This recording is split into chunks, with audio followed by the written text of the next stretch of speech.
امام بخاری کو اگر 3 لاکھ احادیث یاد تھیں تو بخاری میں 7000 کیوں ہیں؟ باقی کدھر گئیں؟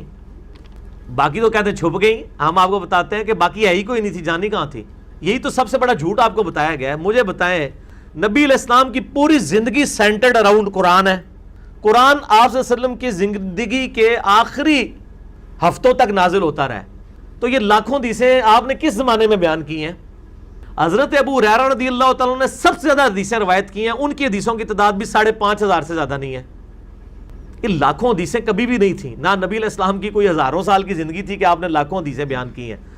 حدیث، روایت، طریق، یہ چونکہ محدثین کی ٹرم ہے، عام لوگوں کو سمجھ نہیں ہے، اس لیے اس ناسمجھی کا فائدہ علماء اٹھا کے کہہ رہے ہوتے ہیں. جب ہم ان کو رفع الیدین کی حدیثیں بخاری مسلم سے دکھاتے ہیں نا، وہ کہتے ہیں ساڈیاں بھی ایسا وہ امام بخاری نے لئیاں ہی نہیں نے، وہ گم گیا کدھر. وہ امام بخاری کو 3 لاکھ یاد تھی، وہ جڑی نہیں لکھیاں نا وہ ساڈیاں سن. چلو بخاری نو بھلیکھا لگ گیا، نہ بخاری نے لکھی، نہ مسلم نے، نہ ابو داؤد نے، نہ ترمذی نے، سارے نے ایک کر لا سی تہاڈے خلاف.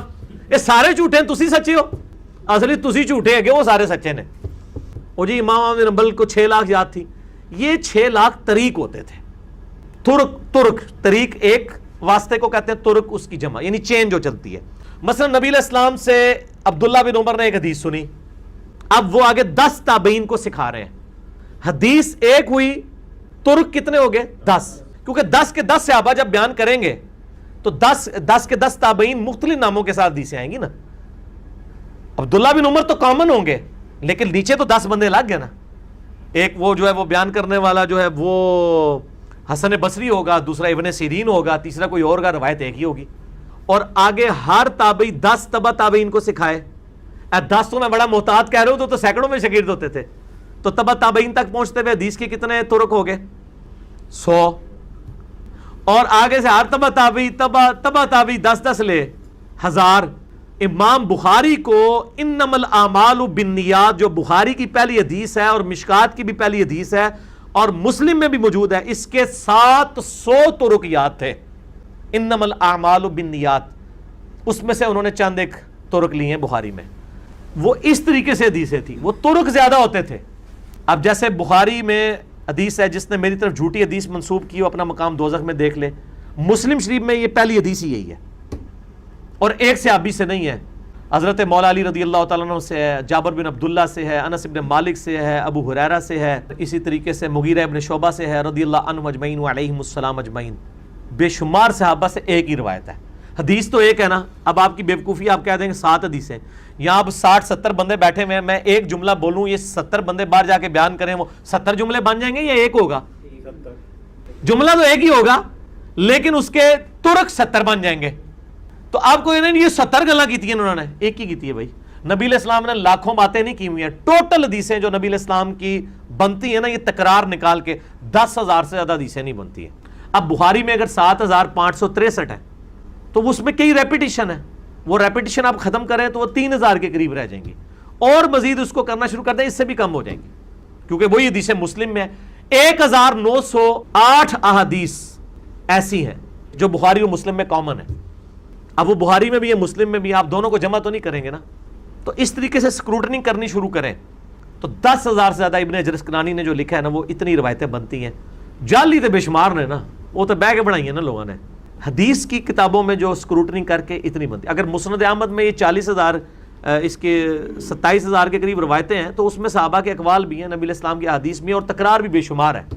تو تکرار کو نکال دیے جائے تو اتنی زیادہ ملتی. تو یہ کوئی گمی نہیں ہے جناب، تسی گم کردہ منزل ہو گئے ہو. اللہ دے بندے ہو، کتاباں موجود نے، کوئی نہیں گمیاں نہیں پی لفدیاں، ادھر آ جاؤ تو لے دینے ہیں، کوئی نہیں حدیثاں گمیاں.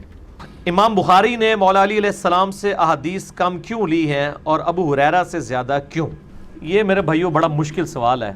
سوال تو خیر مشکل نہیں ہے، سوال تو آسان ہے، جواب اس کا مشکل ہے. میں نے اس پہ کافی غور و تفکر کیا ہے. یہ بات حقیقت ہے کہ ائمہ محدثین نے اہل بیت سے بہت کم روایتیں لی ہیں، جبکہ ان کی صحبت بھی نبی صلی اللہ علیہ وآلہ وسلم کے ساتھ زیادہ تھی. اور یہ شیعہ کی طرف سے ایک ویلڈ پوائنٹ ہے اس حوالے سے کہ حضرت ابو ہریرہ رضی اللہ تعالیٰ عنہ 7 ہجری میں مسلمان ہو رہے ہیں اور نبی علیہ السلام کی وفات 11 ہجری میں ہے. جنہوں نے 4 سال تک صحبت کی ہے ان کی سب سے زیادہ احادیث ہیں اہل سنت کے ہاں احادیث کی کتابوں میں. آلموسٹ تقریباً 5,500 احادیث حضرت ابو ہریرہ نے روایت کی ہیں. تو میرا اس میں موقف یہ ہے کہ صرف مولا علی کا مسئلہ نہیں ہے، حضرت ابو بکر اور حضرت عمر سے بھی بہت کم حدیثیں ہیں ہمارے اہل سنت کی کتابوں میں. اور اس کا جواب حضرت ابو ہریرہ نے خود بھی دیا ہے، بخاری مسلم میں حدیث ہے کہ لوگ کہتے ہیں کہ ابو ہریرہ اتنی حدیثیں بیان کرتا ہے، تو وہ کہتے ہیں کہ میرے باقی بھائی جو ہیں وہ تو دن کے وقت مشقت اٹھاتے ہیں روزگار کمانے کی، اور میں تو اصحاب صفہ میں شامل ہوں، پورا دن نبی صلی اللہ علیہ وآلہ وسلم کی صحبت میں رہتا ہوں، آپ سے سوال پوچھتا رہتا ہوں، حدیثیں یاد رکھ لیتا ہوں۔ پھر بخاری مسلم میں بھی حدیث ہے، نبی علیہ السلام نے فرمایا کہ کون ہے جو اپنی چادر بچھائے، تو اب حضرت ابو ہریرہ نے بچھائی تو نبی علیہ السلام نے یوں مٹھی بھر کے اس میں رکھی، انہوں نے سینے سے لگا لی، اس کے بعد وہ کوئی حدیث نہیں بھولے۔ بل مولا علی نے اس لیے روایت نہیں کی کہ مولا علی ہوں یا ابو بکر ہوں یا عمر ہوں یا عثمان ہوں رضی اللہ عنہم اجمعین، یہ سب کے سب خود سراپا سنت ہے، ان کو حدیثیں روایت کرنے کی ضرورت نہیں تھی، ان کی شخصیت ہی خود نبی صلی اللہ علیہ وآلہ وسلم کی شخصیت کا پرتو تھی۔ میں نے بتایا صحیح بخاری میں موجود ہے کہ حضرت علی رضی اللہ تعالیٰ عنہ کوفے کے چبوترے پر نماز پڑھنے کے بعد بیٹھ کے لوگوں کو مسائل سکھایا کرتے تھے، پریکٹیکلی وضو کر کے سکھاتے تھے۔ جب چلتی پھرتی رسول اللہ کی تصویر حضرت ابو بکر عمر عثمان و علی کی شکل میں موجود ہے تو ان کو حدیثیں بیان کرنے کی ضرورت ہی نہیں ہے، وہ تو خود چلتے پھرتے، اسی لیے کہا گیا نا علیکم بسنتی و سنت الخلفاء الراشدین المہدیین، تم پر میری سنت اور میرے خلفاء راشدین کی سنت لازم ہے۔ وہ جو روایت ہے نا کہ میرے صحابہ ستاروں کی مانند ہیں، جس کی بھی پیروی کرو کامیاب ہو جاؤ گے، جھوٹی روایت ہے، شیخ البانی شیخ زبیر لزئی سب اس کو جھوٹا کہتے ہیں، یہ تو پاسبل ہی نہیں ہے نا۔ ہاں خلفاء راشدین کی سنت لازم ہے، کیونکہ کئی اصحاب رسول سے ایسی تفردات ثابت ہیں جو اجماع امت کے خلاف ہیں۔ مثلا بخاری میں آتے ہیں ابن مسعود رضی اللہ تعالیٰ عنہ سورۃ الفلق اور سورۃ الناس کو قرآن کا حصہ نہیں مانتے تھے، بعد میں انہوں نے رجوع کر لیے تو الگ بات ہے، بل وہ پہلے تو نہیں مانتے تھے بلکہ کھرچ دیتے تھے مصحف میں سے، جبکہ باقی سارے صحابہ اس کو حصہ مانتے تھے۔ تو انڈیویجول صحابی کی رائے غلط بھی ہو سکتی ہے، اس لیے صحابہ کا اجماع حجت ہے یا خلفاء راشدین کی سنت حجت ہے، وہ بھی جس پہ اجماع ہو جائے۔ اگر خلیفہ راشد سے بھی کہیں غلطی ہوگی وہ رپورٹ ہو جائے گی اور اس کی اصلاح ہو جائے گی، لیکن عام صحابی کی غلطی رپورٹ نہیں ہوتی ہے، اس لیے خلفاء راشدین کی سنت پہ عمل کیا جائے، وہ سراپا سنت ہے۔ دوسرا، خلفاء راشدین میں احتیاط کا پہلو بھی ذرا غالب تھا، یہ حقیقت ہے۔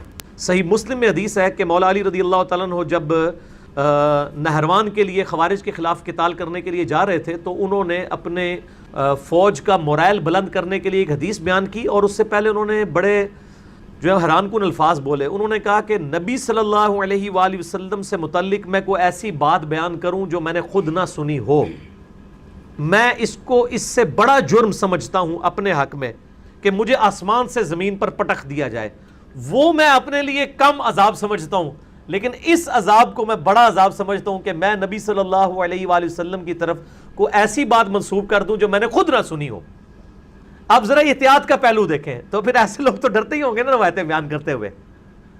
تو اس کے بعد پھر انہوں نے حدیث بیان کی کہ خوارج کو جو لوگ قتل کریں گے وہ مخلوق کے بہترین لوگ ہوں گے، اور خوارج کی جماعت جو ہے وہ بدترین جماعت ہوگی، جو کہ سیدنا علی ان سے قتال کرنے جا رہے تھے، انہوں نے اپنے فوجیوں کا مورائل بلند کیا، یہ اس موقع پہ انہوں نے کہا۔ تو یہ الفاظ مسلم میں ہے کہ میں آسمان سے زمین پہ گر پڑوں یہ مجھے گوارا ہے، لیکن نبی علیہ السلام کی طرف کوئی ایسی بات بیان کروں۔ پھر دیکھیں مسلم شریف کی جو پہلی حدیث ہے وہ مولا علی سے ہے، اور وہ حدیث کیا ہے؟ جس شخص نے میری طرف جھوٹ منسوب کیا وہ اپنا مقام دوزخ میں دیکھ لے۔ یہ حدیث حضرت ابو ہریرہ سے بھی ہے، انس بن مالک سے بھی ہے، مغیرہ بن شعبہ سے بھی ہے، جابر بن عبداللہ سے بھی ہے رضی اللہ عنہم اجمعین۔ یہ سارے طرق امام مسلم شروع میں یہ لے کے آئے ہیں، تو اس سے آپ کو احتیاط کا پہلو ذرا سمجھ آ جاتا ہے۔ تو میرا تو گمان ایسا ہی ہے۔ اور باقی جو یہ دوسرا سوال لکھا ہے نا کہ امام بخاری نے امام جعفر صادق علیہ السلام سے روایتیں کیوں نہیں لی ہیں اور امام مسلم نے کیوں نہیں لی ہیں، امام مسلم نے تو لی ہیں، میں نے بلکہ آج کے درس میں حدیث بیان کی ہے۔ انٹرنیشنل نمبر کے مطابق صحیح مسلم میں 2005 سے لے کے 2007 تک مسلسل 3 طرق ہیں، 2005 سے 2007، وہ جو نبی علیہ السلام کا خطبہ ہے ہر تقریر سے پہلے کا، اما بعد فإن خیر الحدیث کتاب اللہ وخیر الہدی ہدی محمد صلی اللہ علیہ وآلہ وسلم وشر الامور محدثاتها وکل محدثۃ بدعہ، یہ جو خطبہ ہے یہ روایت امام جعفر صادق علیہ السلام نے کیا۔ اسی طریقے سے ترمذی ابو داؤد میں بھی روایتیں موجود ہیں، امام موسیٰ کاظم امام علی رضا کی حدیثیں موجود ہیں۔ امام شافعی تو شاگرد ہیں امام موسیٰ کاظم کے، امام حنیفہ شاگرد ہیں امام جعفر صادق کے، اور امام مالک بھی امام باقر اور امام جعفر صادق کے مریدین میں سے ہیں، اس حوالے سے کہ ان سے اکتساب کیا ہے، وہ پیری مریدی والا مریدین نہیں۔ تو روایتیں تو لی ہیں امام مسلم نے، البتہ امام بخاری نے امام جعفر سے کوئی روایت نہیں لی ہے، امام باقر سے لی ہیں انہوں نے روایتیں، اور امام زین العابدین سے بھی لی ہیں۔ اور وہ اس کی وجہ یہ ہے کہ امام بخاری کے زمانے میں اہل بیت کے حوالے سے ایسا پراپوگنڈا تھا کہ وہ امام بخاری یعنی امام جعفر کو ضعیف راوی سمجھتے تھے، انہوں نے اپنے یعنی کتاب الضعفاء میں غالباً جو ضعیف راویوں والی کتاب ہے اس میں ان کو ضعیف راوی لکھا ہے. ضعیف سے مراد یہ ہے کہ حدیث قبول کرنے کے اعتبار سے اس کا کوئی بھی مطلب ایشو ہو سکتا ہے کہ وہ پراپوگنڈا تھا یا کیا تھا. وہ تو میں نے بتایا کہ امام شافعی جیسے امام پہ اتنی بڑی تہمت لگ گئی. امام بخاری تو بہت چھوٹے ہیں ان کے مقابلے پہ. امام شافعی اہل سنت کے وہ امام ہیں کہ ان کے پائے کا کوئی امام نہیں ہے, باقی تو صرف ایک ایک فیلڈ کے امام ہیں. امام حنیفہ صرف فقہ میں امام ہے, حدیث میں ضعیف ہیں. امام احمد بن حنبل جو ہیں وہ فقہ اور حدیث میں امام ہیں, لیکن منطق کے اندر, فلسفے کے اندر, باقی چیزوں کے اندر وہ اس لیول کے نہیں ہیں, عقائد کے اندر. لیکن امام شافعی جو ہیں وہ حرفاً مولا تھے, لیکن ان کو بھی اہل سنت سے سننا پڑا کہ یہ رافضی ہو گیا. شکر ہے, ہمیں تو لوگ نیم رافضی کہتے ہیں, ان کو تو پکا پورا ہی رافضی کہا ہوا ہے, تو کوئی فرق نہیں پڑتا. امام شافعی کے ماننے والوں کو آج بھی لوگ وہی کہہ رہے ہیں, اور امام شافعی کے مخالفین وہ ہیں وہ جو ہمارے مخالفین کے بزرگ تھے. سبحانک اللہم بحمدک اشہد ان لا الہ الا انت استغفرک و اتوب الیک وما علینا الا البلاغ المبین.